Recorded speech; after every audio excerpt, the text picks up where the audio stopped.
Bonjour à vous les intermouettes et bienvenue dans ce nouvel épisode de Techniquement ce qu'il faut savoir.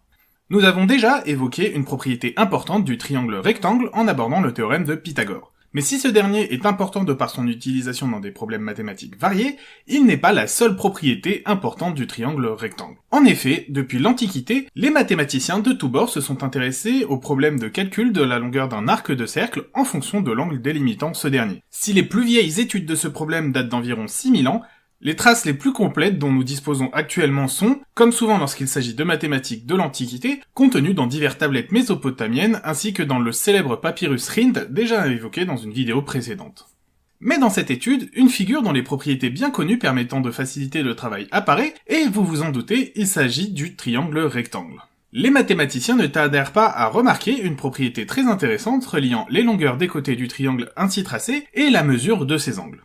Car les liens entre longueur et angle s'avèrent extrêmement pratiques pour l'astronomie antique. Les mathématiciens et astronomes s'attelèrent donc à la tâche pour constituer une liste aussi précise que possible afin de pouvoir utiliser ces mesures dans des calculs astronomiques qui étaient surtout là pour s'assurer du bon fonctionnement des calendriers antiques et s'assurer de la bonne grâce des divinités à qui l'on devait faire des offrandes à des périodes précises. Au fil des siècles, ces tables seront étoffées par des mathématiciens grecs, indiens et perses qui les enrichiront de tout un tas de mesures différentes sur les liens entre la mesure d'un angle et les longueurs des côtés du triangle rectangle, mais toutes ces avancées restent totalement inconnues des savants européens jusqu'à la découverte et la traduction au XIIIe siècle des manuscrits perses par un marchand originaire de Pise, Leonardo Fibonacci. En 1595, l'allemand Bartholomäus Pithekus publie un recueil qui sera la référence dans la mesure. Puisqu'il s'agit de mesures effectuées sur les triangles, c'est donc tout naturellement qu'il affuble son recueil du nom de trigonometria, de trigone qui signifie triangle et métron la mesure. Cette discipline prend enfin le nom sous laquelle nous la connaissons aujourd'hui, la trigonométrie.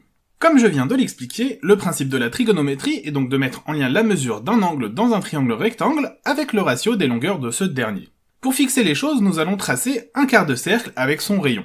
Ce rayon, justement, correspond à l'hypoténuse de notre triangle rectangle. À noter que l'on peut construire deux triangles rectangles identiques à partir de ce rayon qui servirait d'hypoténuse, formant à eux deux un rectangle, mais nous n'allons considérer qu'un seul de ces deux triangles ici. L'angle formé par l'hypoténuse et la partie horizontale de notre quart de cercle est nommé l'angle alpha. Les propriétés trigonométriques nous indiquent que le ratio entre la longueur du côté opposé à l'angle alpha et l'hypoténuse suit une variation qui sera nommée le sinus de l'angle alpha.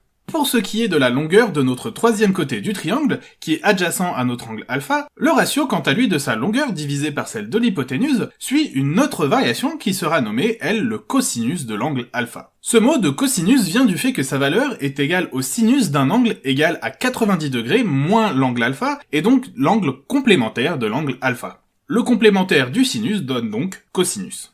Enfin, la dernière longueur intéressante est celle du segment délimité par l'intersection du prolongement du rayon du quart de cercle avec la tangente du cercle, c'est-à-dire une droite effleurant le cercle. La variation de cette longueur sur la tangente, dépendant de l'angle alpha, sera tout naturellement appelée la tangente de l'angle alpha. Bien entendu, ce segment de tangente ne fait pas partie du triangle rectangle qui nous intéresse, mais il est néanmoins possible, en faisant appel au théorème de Thalès, de démontrer que la longueur de cette tangente de l'angle alpha est égale au ratio des longueurs des côtés opposés et adjacents de l'angle alpha. Le calcul aussi précis que possible du sinus, cosinus ou tangente d'un angle sera une part importante du travail des mathématiciens et des astronomes tout au long des siècles depuis l'Antiquité jusqu'à l'avènement de l'informatique afin de fournir des tables de calcul aussi précises que possible pour prévoir les déplacements des astres au fil du temps. Techniquement, ce qu'il faut savoir, c'est que la volonté de mieux comprendre les variations de la longueur d'un arc de cercle en fonction des variations de l'angle permettant de le définir a permis de découvrir des nouvelles propriétés du triangle rectangle. La discipline, étudiant les nombreux liens entre les longueurs des côtés d'un triangle rectangle et la mesure d'un angle de ce dernier, bien entendu autre que l'angle droit, sera nommée la trigonométrie. L'étude de la trigonométrie demandera la mise au point de nouveaux outils mathématiques qui feront avancer les connaissances allant bien au-delà de leur but de départ. Les liens entre ces différentes fonctions, sinus, cosinus et tangente, et les différents côtés auxquels elles correspondent, peuvent parfois être difficiles à retenir, mais il existe bien entendu des moyens mnémotechniques afin de s'assurer d'avoir toujours les bons calculs. L'un de ces moyens mnémotechniques formait des initiales de chaque terme, le casse-toi. Au début, important pour l'astronomie, la trigonométrie va, au fur et à mesure des siècles, étendre son champ d'utilisation comme d'autres propriétés fondamentales des triangles. Les variations des fonctions trigonométriques sont de base quelque peu compliquées, et de nombreuses relations entre les différentes fonctions seront trouvées, ainsi que tout un tas de fonctions auxiliaires qui seront créées pour l'occasion afin de faciliter les calculs. Mais l'invention de la calculatrice rendra ces fonctions supplémentaires désuètes, car la possibilité de faire calculer rapidement et sans effort par une machine les inverses ou les compléments des fonctions de base sonna le glas des sécantes, cosécantes, cotangentes et d'autres fonctions tombées plus ou moins aujourd'hui dans l'oubli. Si la trigonométrie provient bel et bien à la base des propriétés géométriques du triangle rectangle, elle permettra bien entendu de représenter tout un tas de différents problèmes. Ces fonctions trigonométriques se révéleront indispensables à l'avancée des sciences bien au-delà de leur utilité de départ pour l'astronomie, puisqu'elles permettront de se repérer en mer bien avant l'utilisation des systèmes de localisation modernes. Elles permettront également la compréhension des phénomènes physiques comme la réfraction, la création de circuits électriques fonctionnant avec du courant alternatif sinusoïdal, ou encore elles se montreront être primordiales pour la création d'outils mathématiques puissants dans l'analyse comme la transformée de Fourier et l'utilisation des nombres complexes indispensables à l'établissement de la physique quantique à la base de notre électronique moderne. Bien entendu, nous aurons l'occasion dans de futures vidéos de reparler de cette utilisation des fonctions trigonométriques dans des problèmes qui n'ont rien à voir avec les triangles rectangles dont ils proviennent.